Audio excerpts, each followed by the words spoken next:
Dar es Salaam ni moja ya jiji linalokuwa kwa kasi na ambalo linakisiwa mpaka ifikapo mwaka 2030 litakuwa ni moja ya majiji makubwa tunaita mega cities ambazo zitakuwa zinakuwa kwa kasi sana. Sasa kuna changamoto moja, tunazo changamoto za usafiri kwa ujumla. Kuna foleni kubwa sana. Je, foleni hii nini mchango wa TRC katika ku-unlock hiyo problem? Ndio maana nimekuja hapa leo kuweza pia kuzungumza kwa kina, na amenithibitishia kwamba mpaka sasa tayari kumekuwa kuna mipango ya awali chini ya Mheshimiwa Dr. Samia Suluhu Hassan ya kuanza na masuala ya kuistadi namna gani wanaweza kujenga reli hii sasa ya abiria ambayo itakuwa inazunguka hapa kwetu Dar es Salaam, na itakuwa ni njia mojawapo ya kudecongestion magari mengi ambayo yanakuja ndani ya mji, lakini pia itakuwa ni njia mojawapo pia ya kufanya abiria wengi pia waweze kutumia reli, lakini pia itakuwa ni njia mojawapo ya kuhamasisha utalii ndani ya mji wetu, na pia itakuwa ni njia mojawapo pia ya kuwa manufaa pia katika vitu vingine.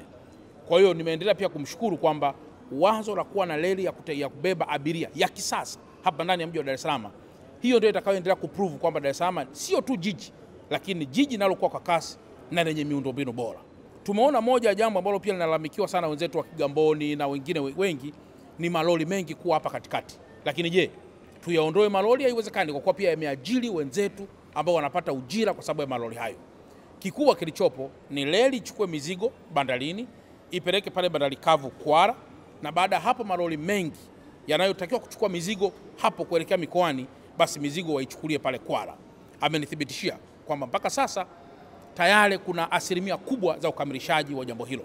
Kwa nitumie nafasi hii pia kumshukuru sana Mheshimiwa Dr. Samia Suluhu Hassan kwa kuendelea kusimamia hilo ili mji wetu uendelee kupumua kwa kuwa na magari ya kawaida, magari madogo na magari makubwa mengi, basi yakiwa zaidi kule Kwara kupakia mizigo, hiyo itakuwa ni jambo moja kubwa sana.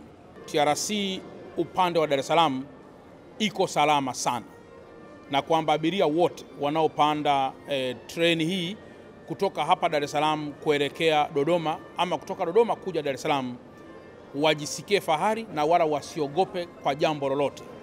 Awe ni Mtanzania au asiwe Mtanzania, tunawathibitishia kwamba miundombinu yake pamoja na mambo mengine yote tutaendelea kuilinda kwa kuwa ina maslahi makubwa kwa kila mmoja na si kwa maslahi kwa kundi moja ama watu wachache ama mtu mmoja.